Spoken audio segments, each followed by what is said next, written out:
I'm a believer that this team's going to win the national championships. The rivalries, it's up there on top of the list, man. And if we allow them to devalue it, we lose a lot of what makes college football special. Don't let them do it. Don't let them devalue what it means to you. And welcome into Juck on Bucks for a little update video. Normally we meet here for these with good news. This one, not the best of news.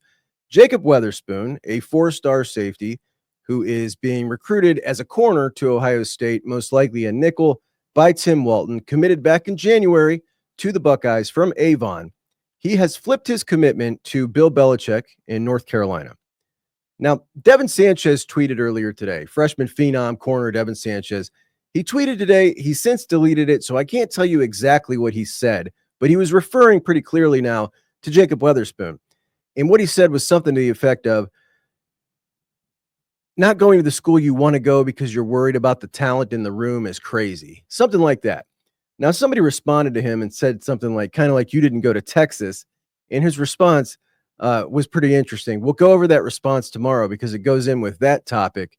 But when we talk about Jacob Weatherspoon, a guy who 2 times this offseason, the only times that I can recall talking about him is one time it was rumored that he was going to be transferring here around the city from Avon to Akron-Hoban.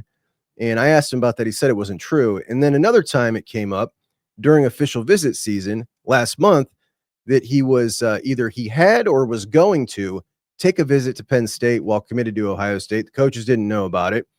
And obviously that would have made them a little irritated because he's not a guy who is high profile enough that you're going to put up with that kind of stuff. And he told me, I asked him again, hey, is that true? He said, no, that's not true at all. So I believed him the first time. So I believed him the second time. Maybe he was shopping around. I don't know. But we're talking about a kid who's been committed for a long time. Now, just yesterday, we were going over, because the Rivals had updated their rankings, all the guys in this class. And here's what I had to say yesterday about Weatherspoon. He's talking about Spoon, 5'11", 175, and that could have something to do with it. But he's a mystery man. Very highly rated guy, man. He's a 4-star, 127 in the class by Rivals, 173 in the industry, committed back in January to very little fanfare. Going to be a nickel. Really good, versatile athlete, bit of a hammer. I'm excited to see his senior film. Rivals has him as their number 11 safety in the country. Really highly rated to have nobody talking about you.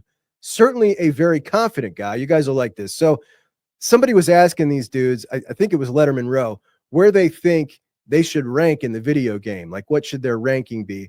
And most of them were saying, 70, 75. I haven't done anything yet. Spoon said 92, basically. I'm the man, which I love. So Spoon, I think he's, a top 250 guy. Can't wait to see his senior film. So that was my really nice way of saying, I think he's overrated. I think he's a top 250 guy. He's not a top 125 kid. However, a top 250 kid's a really good kid. Is it a huge loss? No, it's not a huge loss. It's not good for numbers, but honestly, if your attitude is, I don't want to compete at Ohio State because I don't know if I'm good enough, I mean, you're probably not going to work too well with those killers down there. So go play for North Carolina in the ACC by all means.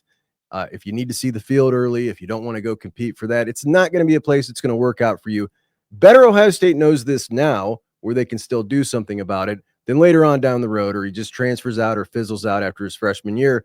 We've seen it happen time and time again. 40 transfers out of the program in the last 2 years from guys like this who don't think they can play once they get there. So figure it out now. Better for him, better for Ohio State. The craziest thing here, there's a couple of crazy things, but I literally have on my board this week to go over Ohio recruiting, the state of Ohio recruiting, because somebody asked me a question the other day and they said, Ohio State has 9 commits from the state of Ohio. Is that good? Should there be more? And basically just wanted to talk about the state of Ohio and recruiting. Now, 9 would be a lot. It was actually 8 at the time. This makes it 7, but the number is not the issue. The number is missing out on the high value guys, the big top targets in the state, in the trend of them going out of state. And we've seen that quite a bit lately. And I got some stats that we can go over when we do that show.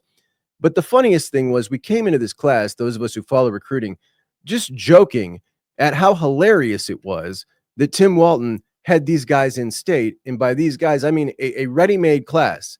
2 true outside corners, both ranked in the top 100 overall, in Vic Singleton, who's going to Texas A&M, Rock Hill, who's going to USC, and then the nickel, Jacob Weatherspoon, who's now going to North Carolina. So you miss all 3 of them. He got his top target, who we believe is his top target, in Jordan Thomas, and I'd take Jordan Thomas over all of them. If Walt thinks he's the man, let's go. So I'm really happy about Jordan Thomas. However, you missed out on the 3 in-state guys, and now there is nobody left. There's nobody else. Like every other guy on his really short board to begin with is committed somewhere else. I don't know what you do. You were already low on numbers. He wanted 3, so he had those 2, was going looking for another. Now you're back down to 1, and it is pretty tough because it started with a small board. You lost most recently Danny Odom to Nebraska. That's a top 100 overall now. Justice Fitzpatrick committed to Georgia. Havon Finney to LSU. Those were the most recent ones. Peyton Dyer had decommitted from South Carolina. Thought there might be some movement there. He ends up getting bought to USC. Dorian Barney, who Ohio State flirted with early on in the cycle, commits to Michigan. Nasir McCoy from Georgia, top like 350 overall. He is currently uncommitted. There has been talks between him and Ohio State. I don't know that that's been going hot and heavy recently. I don't feel like the answer is going to be someone that Walt's been on sometime in this cycle. I think it's going to be someone off the board that we have not heard of him talking to yet. And it's just interesting, man, because we talked about the numbers game, and it looked like if the class were to finish with just Jordan Thomas and Jacob Weatherspoon, it was putting a lot of pressure on next year to get like 3 true outside corners. And that's a lot for one haul, especially when you're very choosy like Walt is, and he should be. The guy gets the best of the best, but at the same time, you still got to fill the numbers. So that's the spot we're in here.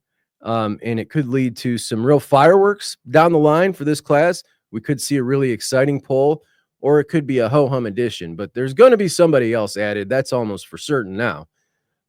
Anyway, that is the update. Jacob Weatherspoon heading down to play for Bill Belichick, and Bill Belichick says to Matt Patricia, I'm going to take your guy. How do you like them apples? On it is. On indeed. So appreciate you guys. I'll talk to you soon. Tomorrow, Thursday night, 7:30, we'll be live here. Be there, be square. Jugg'Em Bucks out.